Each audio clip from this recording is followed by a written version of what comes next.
उन्होंने कभी हेलीकॉप्टर पे माछ भात दिखाने में, कभी केक काटने में, कभी संतरा खाने में उन्होंने अपना वीडियो वायरल करता रहा। पप्पू यादव का मतलब बिहार में क्या है?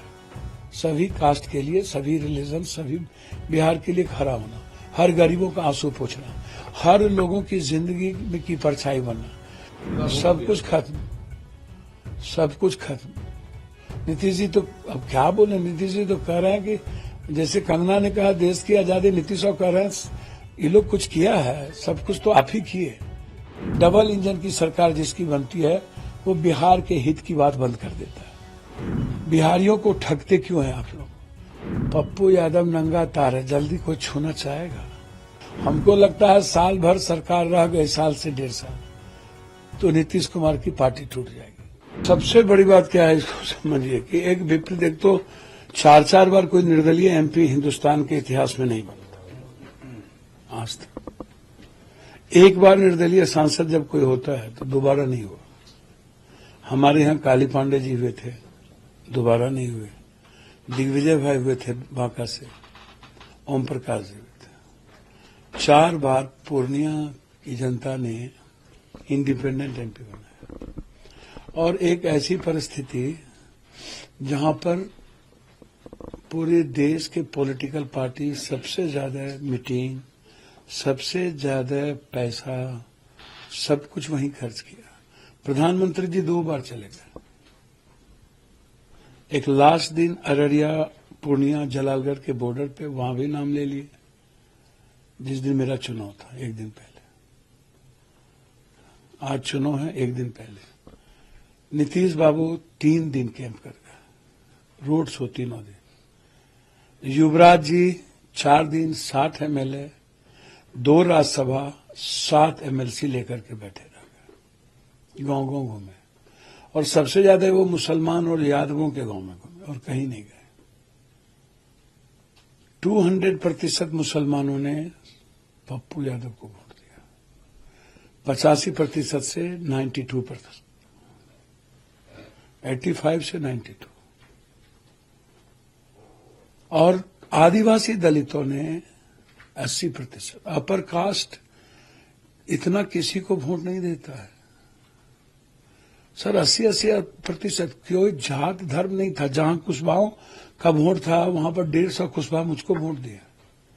सारे जात के यूथ पागल हो किसी के लिए, और सारे कास्ट का गरीब नहीं। तो पूर्णिया में कोई आदमी आज तक, मैं एमएलए का चुनाव लड़ा, 800 वोट से आगे थे। हम 7 बार एमपी चुनाव लड़े पूर्णिया विधानसभा में, हम कभी आगे नहीं बढ़े, कभी। तो आप इतिहास, आप सोचिए, 9 महीने में परिणाम पूर्णिया से लेके अभी तक, और जिस तरीके से जिद पर अड़ जाना कि उनको टिकट मिल गई तो गठबंधन तोड़ देंगे। एक एरोगेंसी, क्या ये परिपक्वता थी? एक जिद। हम मधेपुरा मेरा घर है, हम 2 बार वहां एमपी बने, कभी हारे नहीं। लालू जी 2 बार हारे, मैडम सुपौल से चुनाव लड़ी। आप इसको ऐसे समझिए। 3 कारण है जिनके चलते अमूनन शिकस्त मिली। एक एरोगेंसी और ईगो उनका इतना प्रचंड पे था है, उन्हें राहुल गांधी और प्रियंका गांधी की जरूरत ही महसूस नहीं हुई। उनको लगा जहां कोऑर्डिनेशन बेहतर था, जैसे अखिलेश, राहुल जी, प्रियंका गांधी, उद्धव ठाकरे, शरद पवार, राहुल जी, आप, और जहां इन लोगों ने मेहनत किया, आप उठा के देखिए उसका रिजल्ट। और उन्होंने कभी हेलीकॉप्टर पे माछ भात दिखाने में, कभी केक काटने में, कभी संतरा खाने में उन्होंने अपना वीडियो वायरल करता रहा। और वो लाइकिंग आज के युवाओं को नहीं है ये सब चीजें। और 2 आदमी हेलीकॉप्टर पर आप घूमते रहे। जैसे मोदी जी ने कहा हमको 7 जाति का, अब एक पीएम को 7 ही जाति चाहिए। अब वो कहीं पर बोलेंगे कि भैया सारा बैकवर्ड एक, फॉरवर्ड एक हो गया, बैकवर्ड एक हो जाओ। और एक जगह जाके कहेंगे कि नहीं हम मुन्ना शुक्ला को टिकट दिए, भूमिहार को टिकट दिए, वहां सब एक मदद कर दो। तो भैया एक जगह आप गाली देंगे, दूसरी जगह वोट लेंगे। एक कैसे संभव है? 2, जहां तक मेरी समझ है, अधिक से अधिक रोड शो यदि प्रियंका गांधी जी की होती और राहुल गांधी का होता तो ये सीट 25 क्रॉस करता। एक दूसरा, पप्पू यादव को हराना या मार देना यदि आपकी मात्र फितरत थी तो आपकी राजनीतिक परिपक्वता आप एकदम बचकाना है। एक पप्पू यादव के कारण हम तो चले आए यूपी, रायबरेली, अमेठी, बनारस, सुल्तानपुर, प्रतापगढ़, गाजीपुर, चंदौली, हम तो यूपी चले आए और झारखंड चले गए। आपने पप्पू यादव के कारण आप अंदाजा कर सकते हैं कि लोगों में गुस्सा कितनी थी। मधेपुरा चुनाव हारा जा सकता है, आपका घर है। सुपौल घर चुनाव हारा जा सकता है। अररिया में 2 कास्ट ही 11 लाख से ऊपर है मुस्लिम यादव। झंझारपुर, खगड़िया, दरभंगा, मधुबनी, मुस्लिम यादव भी कहाँ रहा उनके साथ। वही बात तो मैं कह रहा हूं ना, 2 ही कास्ट काफी था चुनाव जिताने के लिए उनको। सर यादवों का 20-30% वोट, इस बार भी वहां 20% वोट बीजेपी को चला जाना। आप यादवों ने कहीं वोट और मुसलमानों ने सभी जात के साथ स्टैंड किया तो याद रखिएगा वो स्टैंड है पूर्णिया। लीडरशिप का ब्लेसिंग और उनका ट्रस्ट काफी है, इनको आप समझिए। आप पप्पू यादव का मतलब बिहार में क्या है? सभी कास्ट के लिए, सभी रिलीजन, सभी बिहार के लिए खड़ा होना, हर गरीबों का आंसू पोंछना, हर लोगों की जिंदगी में की परछाई बनना। पप्पू यादव का मतलब बिहार स्टेट यूनिट या कोई हमको मतलब नहीं है। देखिए, राहुल गांधी जी ने मेरे सवाल पर गठबंधन धर्म को बचाया। उन्होंने ये उत्तर प्रदेश में भी 17 सीट लेकर के राहुल गांधी जी ने बेहतर संदेश दी और 9 सीट लेकर के आप सोचिए ना, आप मेरी बात को, जहां जहां राहुल गांधी गए हैं यात्रा में भी, किशनगंज, कटिहार, अररिया, पूर्णिया, सासाराम, आप देखिए, और चुनाव में 2 जगह गए, दोनों जगह जीते। मिश्रा जी के यहां भी गए। मिश्रा जी तो माले और खुद अपने बदौलत और राहुल जी के बदौलत चुनाव जीते। वहां कोई इनकी भूमिका थोड़ी है। जिम्मेदारी से परहेज क्यों है? क्यों आप, अगर बिहार में कांग्रेस को रिवाइव करना है तो क्यों नहीं पीसीसी आपको बना देती? सर मैं जिम्मेदारी देना तो प्रियंका जी और राहुल जी का दायित्व है। मैं तो कंप्लीट रूप से चुनाव के बाद कांग्रेस के लिए एक एक घर, एक एक गांव हम अपना काम किए, अपने सिपाही की तरह काम किए। अमेठी में 3 दिन काम किए। आप जिम्मेदारी लेने के लिए हैं तैयार? यदि राहुल गांधी जी का और प्रियंका गांधी का ब्लेसिंग मिलेगा तो जिम्मेदारी बिहार में कांग्रेस की सरकार भी होगी और कांग्रेस नंबर 1 पार्टी होगी। दूसरा, आप दूसरी तरफ आते हैं, इस बार बिहार सबसे ज्यादा चर्चा में है क्योंकि वो एनडीए के साथ है। नीतीश बाबू की जो पुरानी मांगे थी, बिहार को स्पेशल स्टेटस मिले, स्पेशल पैकेज मिले, अब वो लगता है वो सपना साकार हो, सब कुछ खत्म, सब कुछ खत्म। नीतीश जी तो अब क्या बोले, नीतीश जी तो कह रहे हैं कि जैसे कंगना ने कहा देश की आजादी, नीतीश कह रहे हैं ये लोग कुछ किया है, सब कुछ तो आप ही किए। सर मेरी बात सुनिए ना। पासवान जी की पार्टी जेडीयू के साथ, जीतन राम मांझी साहब एनडीए के साथ, बिहार की मांगे कैसे? नीतीश जी की 3 बात याद दिला देना चाहते हैं। नीतीश जी ने स्पष्ट रूप से कहा अग्निवीर हमको हमें पसंद नहीं। तो पहले तो नीतीश जी अग्निवीर के बारे में बात कर ले। दूसरी चीज, नीतीश जी ने स्पष्ट रूप से कहा कि हमें किसी भी कीमत पर 69% आरक्षण चाहिए ही चाहिए। तो उन्होंने बनाया, कांग्रेस ने उस पर दबाव दिया। कांग्रेस के कारण 69% आरक्षण एसटी, एससी, ओबीसी को किया गया। तो क्या यहां करवा पाएंगे ऑल इंडिया में जो स्टेट में आरक्षण उन्होंने लागू किया? दूसरी चीज, जाति जनगणना, जो कहते हैं ड्रीम प्रोजेक्ट है मेरा, जो कांग्रेस की सबसे, क्या वो देश में जाति जनगणना करा पाएंगे? एक। दूसरी चीज, जब डबल इंजन की सरकार जिसकी बनती है वो बिहार के हित की बात बंद कर देता है।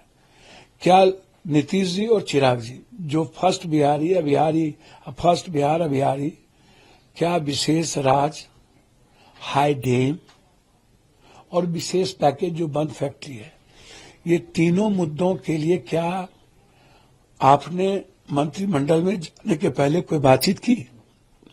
क्या आपको सहमति मिली? क्या बिहार को विशेष राज्य का दर्जा मिलेगा? तो फिर बिहारियों को ठगते क्यों हैं आप लोग? पप्पू यादव का पहला डिमांड होगा, पहला विशेष राज्य, विशेष पैकेज, कोसी, सीमांचल, मिथिलांचल की आजादी, बाढ़ से मुक्ति के लिए हाई डैम हर कीमत पर, और पूर्णिया में हाईकोर्ट बेंच, उपराजधानी और एयरपोर्ट। इन मांगों के साथ आप बीजेपी में चले जाइए, आपकी मोदी जी से तो जान पहचान है। 2019 के चुनाव सर, से पहले वो आपसे मिले थे पार्लियामेंट। प्रधानमंत्री जी से एक बार नहीं मिले हैं, 10 बार मिले हैं। प्रधानमंत्री जी सबके प्रधानमंत्री है ना, सिर्फ बीजेपी और एनडीए के। अब तो वो नरेंद्र मोदी जी हैं नहीं, अब मोदी मैजिक तो गया और मोदी सरकार अब नहीं है, अब अनुकंपा पर मोदी जी हैं। तो अब मेरे ख्याल से अब हिंदू मुसलमान कम कर पाएंगे, अब ज्यादा नफरत की बात कम होगी। तो हम प्रधानमंत्री जी से सहयोग तो लेंगे ही, मिलेंगे भी किसी भी कीमत पर। आपको सहयोग देने में क्या दिक्कत है? क्या बीजेपी आपके संपर्क में नहीं है? अगर एक एक निर्दलीय सांसदों से संपर्क किया जा रहा है, मुझको तो आप तो नहीं बचे होंगे संपर्क नहीं किया। मुझको एक बात बताइए, पप्पू यादव नंगा तार है, जल्दी कोई छूना चाहेगा? हम और लोगों की तरह डरपोक थोड़ी हैं, और या हम और लोगों की तरह बाप दादा नहीं करते। हम प्रधानमंत्री जी का सम्मान करेंगे, मेरे भी प्रधानमंत्री हैं। लेकिन दिक्कत क्या है बीजेपी की, मेघालय में साथ लिए उनको खत्म कर दिए, जगन का साथ लिए उनको खत्म कर दिए, बीजूदा का साथ लिए उनको खत्म कर दिए। हमको लगता है साल भर सरकार रह गए, साल से 1.5 साल, तो नीतीश कुमार की पार्टी टूट जाएगी। अब लिख लेना, अब देख लेना, सिर्फ चंद्राबाबू नायडू बचेंगे, 2-1 वाला सब टूटेगा और सब बीजेपी ज्वाइन आपसे करेगा। संपर्क किया गया नहीं किया गया? अच्छा, हमको कोई संपर्क किया अभी तक? आपके पास दुनिया में कोई खबर नहीं होगी कि पप्पू यादव को कोई संपर्क करेगा? आपसे कांग्रेस पार्टी के टॉप के 2-3 लोगों ने संपर्क किया, कांग्रेस पार्टी ना, तो उसी तरह बीजेपी की तरफ से भी संपर्क किया गया। भैया कांग्रेस तो है, तय तो कांग्रेस को करना है। अब कांग्रेस तेजस्वी यादव जी को फिर से उनके कहने पर पप्पू यादव को बिहार में यदि सामने न ला पाए, तो आप खुलकर कह भी तो नहीं पाते हैं कि बिहार में चलिए आप जात पात की बात नहीं करते हैं, लेकिन जिस यादव एमओए समीकरण नहीं, वो तेजस्वी जी बताते नहीं, हैं। नहीं, नहीं, आप नहीं, खुलकर नहीं। कहिए कि अब आप हैं जितने सर, लोग। मैं यूथ और गरीबों के बीच हूं कि जात का यूथ हूं? आप हमको बता दीजिए। मेरी कोई कास्ट इमेज है, मेरा कोई रिलीजन इमेज है? आप हमको ये बताइए। कोरोना में कोई कास्ट था, हम मर भी सकते थे। बाढ़ में कोई कास्ट था, मर भी सकते थे। जब मेरा कोई कास्ट नहीं है तो छोड़िए ना। नीतीश जी की आलोचना भी आप करते हैं। केसी त्यागी जी को आपने सुना, उन्होंने दावा किया कि इंडिया ब्लॉक ने संपर्क किया नीतीश जी को प्रधानमंत्री बनाने को। हम आलोचना कहा नीतीश जी कर, हमारे बड़े भाई हैं नीतीश जी। प्रधानमंत्री पद का और ऑफर दिया गया था। भैया हमको तो समझ में नहीं आता है किसने दिया, कहाँ दिया। रिकॉर्ड है हमारे पास, प्रूफ है हमारे पास। तो भैया प्रूफ देने में क्या दिक्कत है? उनको प्रूफ देने में क्या दिक्कत है? और हम त्यागी जी से आग्रह करेंगे एक बार, ये बिना कनगोजर, आप बहुत बड़े भाई हैं, हमेशा हवा में नहीं चलिए। और नीतीश बाबू राजनीति के अंतिम पड़ाव पर हैं, और मुझे लगता है यदि प्राइम मिनिस्टर का उनको ऑफर दिया गया होता तो बिहार के लिए उनको प्राइम मिनिस्टर, अंतिम में प्राइम मिनिस्टर से बड़ा क्या होता है? बनना चाहिए, ले लेना चाहिए, और बिहार में प्रथम प्रधानमंत्री के रूप में उनका नाम दर्ज होता आजीवन, वर्ल्ड हिस्ट्री बनती उनकी। वो छोड़ दिए, बारे बाह। और आगे भी मौका है। अभी क्या हुआ है? अभी भी वो सोचे। ऑफर आप दे दीजिए। हम क्या ऑफर दे दें भाई? हम न 3 में न 13 में, हम अपने कहीं कुछ नहीं है, हम क्या ऑफर दे दें? ऑफर देना ही इंडिया गठबंधन को है। इंडिया के हम प्रवक्ता थोड़ी हैं, हम कैसे ऑफर कोई चीज दे सकते? मैंने कहा यदि उनको ऑफर दिया गया था तो उन्हें यह अवसर बिहार के लिए नहीं छोड़ना चाहिए था। विशेष राज उनके हाथ में होता और बिहार की तरक्की तो हो जाती। शुभकामना आपकी तरफ से मोदी जी के लिए। हालांकि कांग्रेस ने कहा इन्विटेशन नहीं है, शामिल नहीं होंगे। ममता बनर्जी ने कहा हमें इन्विटेशन नहीं है। हम लोग को तो कोई इन्विटेशन ही नहीं है।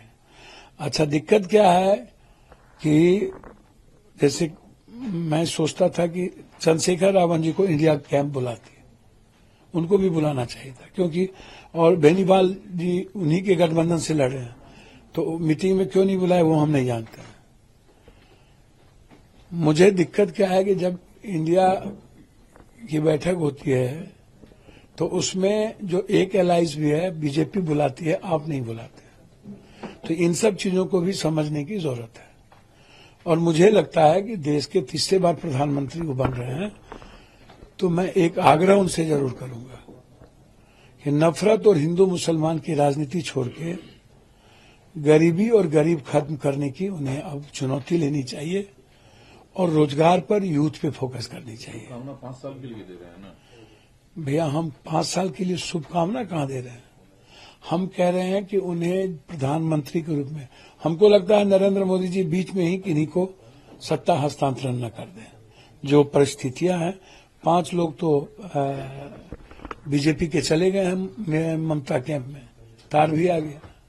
चलिए आखिरी सवाल, और शिंदे का 5 लोग, उद्धव ठाकरे जी, बिहार के नेताओं को जो मंत्री के तौर के पार्टी से, नीतीश जी की पार्टी से, चिराग पासवान की पार्टी से क्या मिनिस्ट्री मिलना चाहिए ताकि बिहार भैया अब उनकी भी बात नहीं ताकि बिहार का भला हो? सर, कोई मिनिस्ट्री ले लें, भला होने वाला नहीं है। इसके पहले कौन सा भला हुआ? ले लो ना भैया, सरफेस ट्रांसपोर्ट लो, स्वास्थ्य विभाग लो, रेलवे लो ना, ग्रामीण लो, एकदम मत छोड़ो। और इंफ्रास्ट्रक्चर को कंप्लीट, अब होम एमओएस बीत लेने से कोई फायदा नहीं। आंख बंद करके रेलवे लेना चाहिए, ग्रामीण लेना चाहिए, स्वास्थ्य लेना चाहिए, सरफेस ट्रांसपोर्ट ले लेना चाहिए, जिससे बिहार का मजबूती के साथ इंफ्रास्ट्रक्चर, इंडस्ट्री लेकर के कुछ भी ये फैक्ट्री जब तक बना देंगे कुछ नहीं हो सकता।